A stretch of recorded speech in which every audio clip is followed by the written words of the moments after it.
Hypodermis. Hypodermis कौन सी topic है? Hypodermis किसकी टॉपिक है? स्किन। अच्छा याद है। ठीक है, हमने क्या बोला था, हमारी स्किन जो होती है वो हम कितने लेयर से मिलकर बनी होती है? 3 लेयर से मिलकर बनी होती है। सबसे ऊपर वाले को किस नाम से जानते हैं? डर्मिस। एपिडर्मिस, हाँ, बीच वाले को डर्मिस, और जो नीचे रहता है उसको हाइपोडर्मिस के नाम से जानते हैं। तो बीच, ठीक है, बात समझ में आया कि नहीं आया? जो एपिडर्मिस रहती है ये कितने लेयरों से मिलकर बनी होती है? 5 लेयर से मिलकर बनी होती है। 5 लेयर या फिर हमारी 4 लेयर हमारे पूरे होल स्किन पे रहती है। जो 5 लेयर रहती है वो हमारे हाथ पे, हाथ वाली हथेलियों पे और हमारे तलवे पे पाए जाते हैं, पैर के तलवे पे। जो डर्मिस रहती है इसमें भी विशेष टाइप की क्या होती है? हमारी ब्लड वेसल्स होती हैं। ठीक है, बहुत तरीके से हमारे इसमें भी क्या होती है, अलग अलग टाइप के कंपोनेंट्स प्रेजेंस होते हैं। वैसे ही हमारे डर्मिस में भी कुछ, जो हमारा हाइपोडर्मिस होता है ये हमारी स्किन की सबसे लास्ट वाली लेयर होती है। ठीक है, सबसे लास्ट वाली लेयर होती है। इसमें भी डिफरेंट टाइप के कंपोनेंट्स हमारे क्या होते हैं? प्रेजेंस होते हैं। कुछ लेयर भी होते हैं, कुछ ऐसे कंपोनेंट्स होते हैं जिससे हमारी हाइपोडर्मिस मिलकर बनी होती है। तो बात समझ में आया कि नहीं आया? तो स्किन हमारे कितने लेयरों से मिलकर बनी होती है? 3 लेयरों से मिलकर बनी होती है। सबसे पहले एपिडर्मिस, बीच वाला हाइपोडर्मिस, ठीक है, बीच वाला डर्मिस और लास्ट वाला क्या है? हाइपोडर्मिस। तो जो ये हाइपोडर्मिस है ये हमारी सबसे नीचे की लेयर होती है, सबसे नीचे। इससे हमारी क्या मिलेगी? हमारी मसल्स मिलेगी। ठीक है, ये जो हमारी हाइपोडर्मिस होती है डीपेस्ट लेयर होती है, अटैच होती है किससे? मसल से। ठीक है, बात समझ में आया? तो देखते हैं हाइपोडर्मिस को, देखिए सबक्यूटेनियस लेयर के नाम से भी जाना जाता है। किससे? सबक्यूटेनियस लेयर के नाम से भी जाना जाता है। आपको इंजेक्शन लगता है, सबक्यूटेनियस लेयर में भी इंजेक्शन दिया जाता है। ठीक है, क्यों? क्योंकि सबक्यूटेनियस लेयर में हमारे ब्लड वेसल्स मतलब कंटिन्यू प्रेजेंस रहती है। ठीक है, कुछ इंजेक्शन होते हैं जो आपके सबक्यूटेनियस से दिए जाते हैं, लेकिन सारे इंजेक्शन आपको सबक्यूटेनियस से नहीं दिए जाते हैं। क्यों नहीं दिए जाते अभी आगे हम आपको बताते हैं। देखते हैं, the hypodermis also called the subcutaneous layer. Hypodermis को किस नाम से जानते हैं? सबक्यूटेनियस लेयर के नाम से भी जानते हैं। इसलिए जो इंजेक्शन आपके लेयरों से दी जाती है, मतलब कि स्किन के थ्रू दी जाती है, उसको हम लोग सबक्यूटेनियस इंजेक्शन के नाम से भी जानते हैं। ठीक है, बात समझ में आई? हाइपोडर्मिस को सबक्यूटेनियस लेयर के नाम से जानते हैं। ये हमारी सुपरफिशियल फेशियल लेयर होती है। ठीक है, फासिया लेयर होती है, मतलब कि सुपरफिशियल फासिया लेयर, मतलब इसको हम लोग सुपरफिशियल फासिया भी कर सकते हैं, सुपरफिशियल फासिया भी कर सकते हैं। क्यों? क्योंकि ये सबसे लास्टेज वाली लेयर होती है, सबसे स्किन के अंदर होती है। It is deepest to the skin. ये जो लेयर होती है वो हमारे स्किन के सबसे डीपेस्ट होती है, मतलब बहुत ही अंदर होती है। ठीक है, बात समझ में आया? फिर इसके बाद क्या बोल रहा है? It lies below the dermis and above the underlining muscles. ये जो लाइंस होती है किसकी? हाइपोडर्मिस की जो ये जो लाइंस होती है ये बिलोंग करती है डर्मिस से। किससे? डर्मिस से। ये वाली लाइन जो होती है ये हमारी किससे बिलोंग करती है? डर्मिस से। और कुछ इसकी लाइन और above the underlining of muscles, और ये हमारी क्या होती है? मसल से भी क्या करती है? बिलोंग करती है। अभी हम बोले जो हमारी डर्मिस होती है वो आपके हाइपोडर्मिस से अटैच रहती है, और किससे अटैच रहती है? मसल से भी अटैच रहती है। हाइपोडर्मिस और मसल के बीच की जो लेयर होती है उसको किस नाम से जानते हैं?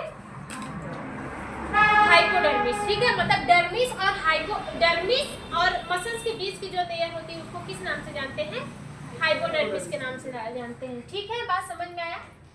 It main function are insulation, energy storage, protection, cushioning, ठीक है, cushioning and anchoring the skin, anchoring the skin। बात समझ में आ रहा है कि नहीं आ रहा है? ये topic it main function insulation. ये क्या करती है? ये आपके बॉडी को इंसुलेशन करती है, मतलब आपके बॉडी को इंसुलेशन करती है। बात समझ में आया? आपके बॉडी को हीट से, मतलब हीट को लॉक होने से क्या करती है? प्रिवेंट प्रोवाइड करवाती है, आपके बॉडी में हीटनेस बना के रखती है। उसी को क्या कहते हैं? इंसुलेशन कहते हैं। जैसे ठंडी में आपके बॉडी से हीट प्रोवाइड होती है, ठीक है, तो क्या कर रही है? वो हमारे बॉडी में इंसुलेशन बना के रख रही है। कौन? हमारी डर्मिस। ठीक है, ठंडी में आपकी स्किन बहुत गर्म रहती है। देखिए ना, ठंडी में आपकी जो बॉडी रहती है वो बहुत ही गर्म रहती है। क्यों गर्म रहती है? देखिए कुत्ते जो होते हैं ना, कुत्ते उनको ठंडी में कुछ पहनने की जरूरत नहीं होती है, ठीक है। वो क्या करते हैं, अपने बाल को ही खड़ा कर देते हैं। अपने बाल, जितने भी जानवर को देखिए वो क्या करते हैं, वो अपने बाल को खड़ा कर देते हैं। कभी देखिए कुत्ते का ठंडियों में बहुत ज्यादा भयानक भयानक बाल दिखते हैं, मतलब बड़े बड़े बाल दिखते हैं। जितने भी जानवर होते हैं उनको देखिए, वो तो कोई कपड़ा पहनते नहीं है। इंसान है, इंसान के बॉडी पे बाल नहीं होते हैं, ठीक है। तो क्या करते हैं, एक स्वेटर डाल देते हैं। लेकिन कुत्ते की जो बॉडी होती है उसमें देखते हैं बहुत सारे हेयर होते हैं। जितने भी जानवर आप देख लीजिए उनके सर पे क्या होता है, उनके स्किन पे हेयर होते हैं। वही जो हेयर होता है उनमें क्या करता है, इंसुलेशन का काम करता है। मीन्स कि उनको उनके बॉडी को हीट प्रोवाइड करता है। क्या करता है, हीट प्रोवाइड करवाता है, ठीक है। बात समझ में आया। इसीलिए वो ठंडी में आसानी से सरवाइव कर जाते हैं। कुत्ते लोग देखिए ना, कहीं पे भी रह देते हैं, ठंडी में एकदम सिकुड़ के सोएंगे और उनका जो बाल रहेगा, हेयर रहेगा, वो ऐसे ऐसे टाइट टाइट खड़ा रहेगा। मीन्स कि उनका जो हेयर है वही उनको क्या करता है, प्रोटेक्शन प्रोवाइड करवाता है। और उनकी स्किन भी क्या करती है, उनको प्रोटेक्शन प्रोवाइड करवाती है, उनके अंदर हिटनेस को बना के रखती है। जैसे हमारे बॉडी में जो हमारी डर्मिस है वो हमारे बॉडी में हिटनेस को बना के रख रही है, वैसे कुत्ते में जो उनके हेयर्स होते हैं और जो बाकी उनकी भी तो स्किन होती है, उनमें भी तो डर्मिस लेयर पाई जाती है, वो भी क्या करते हैं, उनके हिटनेस को बना के रखते हैं। इंसान के ऊपर हेयर्स कम होते हैं, इसलिए उनको ज़्यादा ठंडी रहती है, तो ऊपर से भालू संरचना डाल देते हैं, ठीक है। फिर इसके बाद क्या है, एनर्जी स्टोरेज। ये क्या करती है, ये एनर्जी स्टोरेज भी करती है, यानी ये फैट का भी स्टोरेज करती है, ठीक है। फिर क्या है, प्रोटेक्शन। ये हमारे बॉडी को क्या करती है, प्रोटेक्शन प्रोवाइड करवाती है। अब ये क्या इंसुलेशन कर रही है, तो हमारे बॉडी को ठंडी से बचा तो रही है, तो क्या कर रही है, प्रोटेक्शन प्रोवाइड करवा रही है। फिर इसके बाद हमारा कौन सा है, कशियनिंग। कौन सा है, कशियनिंग। जो कशियनिंग होती है ना, ये हमारे बॉडी को जैसे कि शॉक से बचाती है। शॉक मतलब झटके जो लगते हैं, जैसे आप अचानक से उठे, कोई भी चीज उठा लिए, ठीक है। जैसे अचानक से उठे, आप क्या करते हैं, कोई भी चीज उठाना है तो आप झटके से उठते हैं। जब आप बैठते हैं तो आप झटके से बैठते हैं, ठीक है। तो ये क्या करती है, अचानक से जो चोट आप मतलब कि आपके बॉडी को इंजरी से बचाती है। आप चलते हैं तो अचानक से चलने लगते हैं, ठीक है, तो वहाँ की स्किन हमारी क्या होती है, थोड़ी सी लूज होती है। जहाँ से आपका मूवमेंट करने का एरिया रहता है वहाँ की स्किन हमारी क्या होती है, थोड़ी सी लूज होती है। वो उसको क्या करता है, कशियनिंग मतलब होता है आपके बॉडी को प्रोटेक्शन प्रोवाइड करता है। जो शॉक लगते हैं उससे क्या करता है, बचा के रखता है। और वहीं पे जो आपकी एनकोनिंग होती है, ये आपके स्किन मसल्स को आपस में क्या करती है, जोड़ के रखने का काम करती है, ठीक है। किसको, स्किन और मसल्स को जोड़ के रखने का काम करती है, ठीक है। बात समझ में आई। फिर इसके बाद हमारा कौन सा है, डर्मिस है। कौन सा है, structure of the hypodermis. Structure of the hypodermis. अब देखो, जो हमारी हाइपोडर्मिस होती है ना, वो बहुत सारी प्राइमरली मेडअप होती है, किससे, एडिपोस टिश्यू से। किससे मेडअप होती है, एडिपोस टिश्यू से। ये जो एडिपोस टिश्यू होता है, ये एक टाइप का फैट सेल्स भी होता है।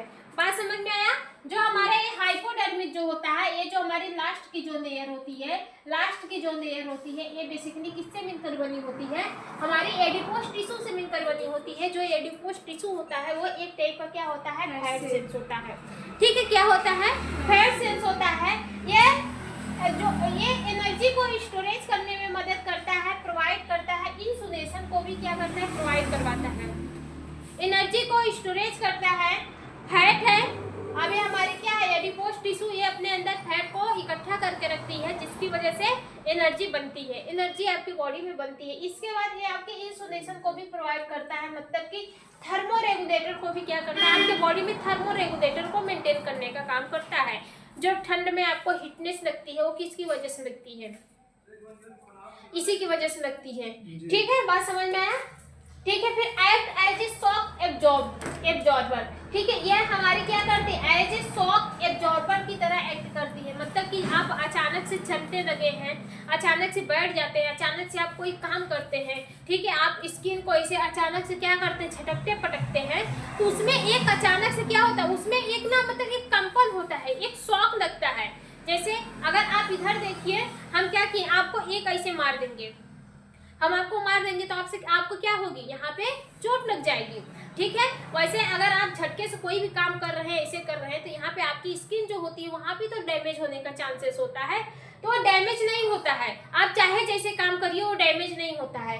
कौन, ये हमारी जो स्किन होती है ये प्रोवाइड करवाती है, मतलब कि आपको एक शॉक से बचाती है, ठीक है। अचानक से आपके बॉडी पे लगने वाले शॉक को बचाती है। जैसे आप अचानक से कोई वेट उठा देते हैं, ठीक है, तो क्या है वो शॉक है, अचानक से आपके स्किन को दिया गया। भाई अब बोल से तो जा रहा है लेकिन कुछ वजन तो हमारी स्किन पे भी जा रहा है, तो उसको क्या करती है, मेंटेनेंस करने का भी काम करती है। मीन्स कि आपके बॉडी को चोट से, इंजरी से, शॉक से क्या करती है, बचा के रखती है, ठीक है। फिर इसके बाद क्या है, एरियोलर कनेक्टिव टिश्यू, और ये जो होती है और हमारी एरियोलर कनेक्टिव टिश्यू से भी मिलकर बनी होती है। किससे, पहले किससे मिलकर बनी होती है, एडिपोज टिश्यू से मिलकर बनी होती है। फिर कौन सा है, एरियोलर कनेक्टिव टिश्यू होता है। ये जो एरियोलर कनेक्टिव टिश्यू होता है ये एक टाइप का हमारा क्या है, लूजली कनेक्टिव टिश्यू होता है। कौन सा, लूज कनेक्टिव टिश्यू होता है, लूज कनेक्टिव टिश्यू होता है, ठीक है। बात समझ में आया।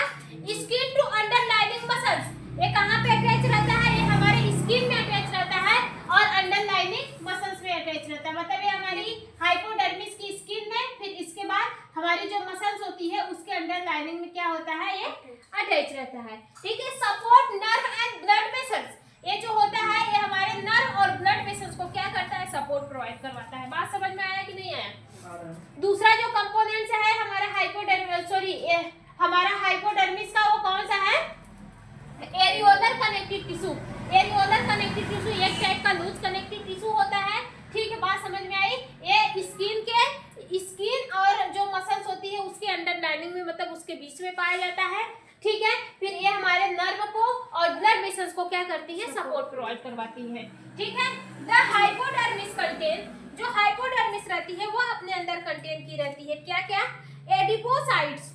कौन सा, एडिपोसाइट्स। ये जो एडिपोसाइट्स होता है वो एक टाइप का क्या होता है, फैट्स होता है। इसका मतलब कि ये अपने अंदर किसका स्टोरेज करेगी, फैट स्टोरेज करेगी। एडिपोसाइट एक टाइप का फैट सेल्स होता है, ये अपने अंदर फैट को स्टोरेज करती है, ठीक है, जो हमारे बॉडी में क्या देता है, एनर्जी को देने के लिए रिस्पॉन्सिबल होता है। दूसरा कौन सा है, ब्लड वेसल्स। दूसरा हाइपोडर्मिस में क्या पाया जाएगा, ब्लड वेसल्स पाया जाएगा, जो ब्लड की सप्लाई करने के लिए रिस्पॉन्सिबल होती है। लिम्फेटिक वेसल्स, लिम्फेटिक वेसल्स वो होती है जो क्या करती है, कुछ हार्मोन्स का क्या करती है, प्रोडक्शन करवाने का काम करती है। नर्व होते हैं, नर्व इम्पल्स कुछ होते हैं जो मैसेजेस को आदान प्रदान करने के लिए रिस्पॉन्सिबल होते हैं। कोलेजन एंड इलास्टिक फाइबर, कौन सा है, कोलेजन और इलास्टिक फाइबर। कोलेजन भी होते, जैसे हम चल रहे हैं, ठीक है, हाथ को ऐसे मूव कर रहे हैं, ऐसे कर रहे हैं, कोई भारी चीज उठा रहे हैं, हाथ को ऐसे मोड़ रहे हैं, बैठ रहे हैं, तो यहाँ पे क्या है, आप देखेंगे कि हमारी स्किन क्या कर रही है, मूव कर रही है, मूव करती है, तो हमारी स्किन को क्या करता है, लूजली बना के रखता है कहीं कहीं पे, ठीक है। किसकी वजह से होता है, कोलेजन एंड इलास्टिक फाइबर की वजह से होता है। ये हमारे किस में भी पाई जाती है, हमारी हाइपोडर्मिस में भी पाई जाती है। वो हमारे मसल्स को, भाई हम मूव कर रहे हैं, हमारी मसल्स भी तो मूव करती है, ऐसे करो ना, ऐसे करो ना, हमारी मसल्स क्या करती है, ऐसे करो, मूव करती है, ठीक है। मसल्स भी हमारी क्या करती हैं, मूव करती हैं, तो हमारे मसल्स मूव करने के लिए भी तो उनको इलास्टिक होना चाहिए, ठीक है। तो कौन प्रोवाइड करवाता है, यही प्रोवाइड करवाता है, ठीक है। अगर स्किन जकड़ के पकड़ दी है तो मसल्स हमारा मूव ही नहीं कर पाएगा। अब हम मसल्स को ऐसे मूव कर रहे हैं, अगर यहाँ पे स्किन जकड़ के पकड़ी है तो मसल्स हमारे नहीं मूव कर पाएंगे। लेकिन यहाँ पे हमारा क्या होता है, कोलेजन और इलास्टिक फाइबर होता है जो मसल्स और स्किन को थोड़ा सा लूजली बना के रखता है, जिसकी वजह से मसल्स हमारे आसानी से मूव कर लेती है, ठीक है। बात समझ में आया। फिर फंक्शन की बात करें तो ये सबसे पहले क्या करता है, इंसुलेशन करवाता है, मीन्स कि हमारे बॉडी में हिटनेस को बना के रखता है, हमारे बॉडी में हिटनेस को क्या करता है, बना के रखता है। फैट प्रिवेंशन हीट लूज, ठीक है, ये हमारे फैट को क्या करता है, प्रिवेंट भी करने का काम करता है। कौन, हाइपोडर्मिस। हाइपोडर्मिस का काम ये हीट लूज, हीट को भी बना के रखता है, मतलब आपके बॉडी में इंसुलेशन करवाता है। इंसुलेशन में क्या होता है, fat prevention and heat lose. जो आपकी फैट होती है, ये फैट जो होती है वो प्रिवेंशन करती है कि आपके बॉडी से हीट लॉस ना हो, आपके बॉडी से हीट निकले ना, लॉस ना हो, तो उसको क्या करती है, आपका फैट ही क्या करती है, प्रिवेंट करवा के रखती है। देखो जिसको, जो बहुत ज्यादा मोटा होता है ना उसको ठंडी कम लगती है, जो ज्यादा मोटा होता है उसको ठंडी कम लगती है। हम लोग कहीं पे गए थे, बहुत ज्यादा मोटे को देखेंगे ना उसको ठंडी नहीं लगेगी, ठंडी। मोटे लोगों को क्यों नहीं लगती है? क्योंकि उनमें ज्यादा से ज्यादा क्या भरा रहता है? फैट भरा रहता है। और जो फैट होता है वो उनके बॉडी में हीट को प्रिवेंट करवाते रहता है। ठीक है, आपके बॉडी में इंसुलेशन हो रहा है, मतलब आपके बॉडी में हीट बन रही है, लेकिन वो हीट आपके बॉडी से बाहर नहीं निकल पा रही। किसकी वजह से? क्योंकि आपके बॉडी में क्या प्रेजेंस है? फैट प्रेजेंस है। वो जो फैट होता है वो हीट को प्रिवेंट करवाता है रिमूव होने के लिए। ठीक है, बात समझ में आया? मेंटेन बॉडी टेम्परेचर, ये हमारे बॉडी टेम्परेचर को क्या करता है? मेंटेन करने का काम करता है। दूसरा कौन सा है? Energy storage. कौन सा है? Energy storage. जो हमारी हाइपोथैलेमस होती है वो आपके बॉडी में एनर्जी भी स्टोरेज करती है। ट्राइग्लिसराइड के रूप में ये एक कंपोनेंट्स को क्या करती है? अपने अंदर स्टोर करने का काम करती है। Storage triglyceride. ठीक है, ट्राइग्लिसराइड एक ग्लूकोज का एक पार्ट होता है।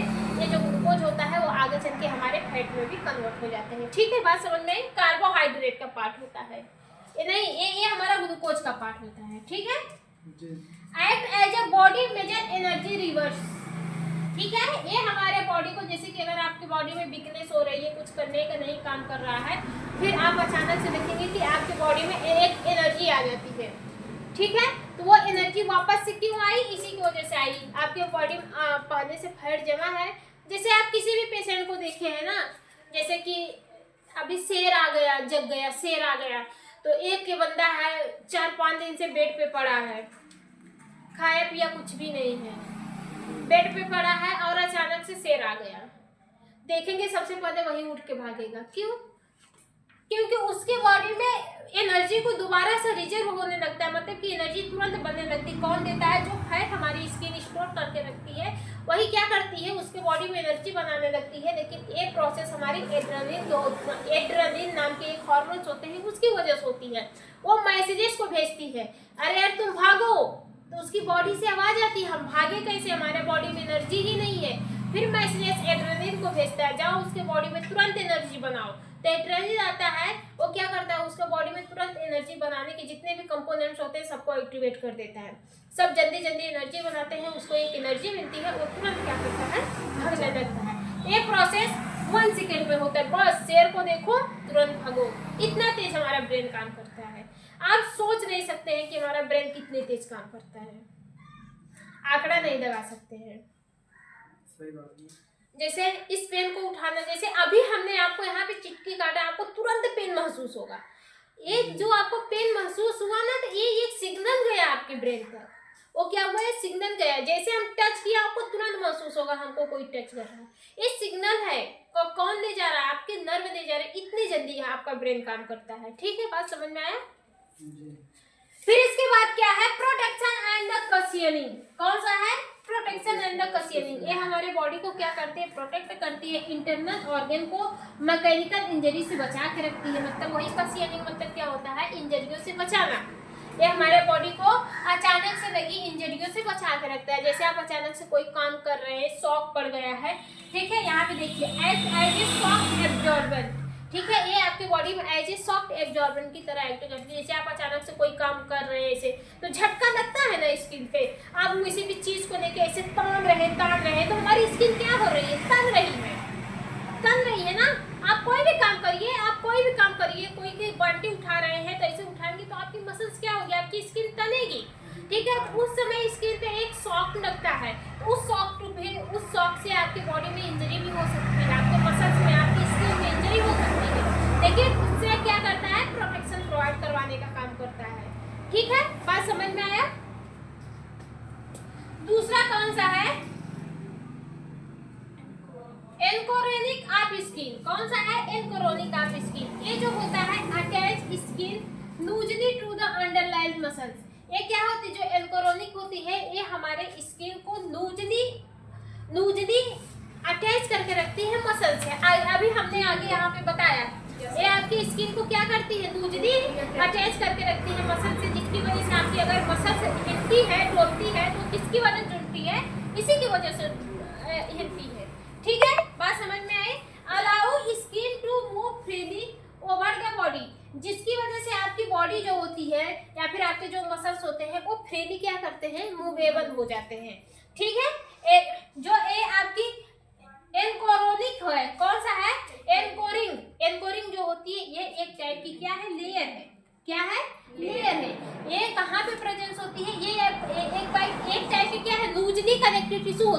होती है, लूजली कनेक्टेड टिश्यू होती है। स्किन, ये हमारे क्या है, स्किन, और ये हमारा क्या है, मसल्स। इसी के बीच में क्या होती है, ये लेयर पाई जाती है।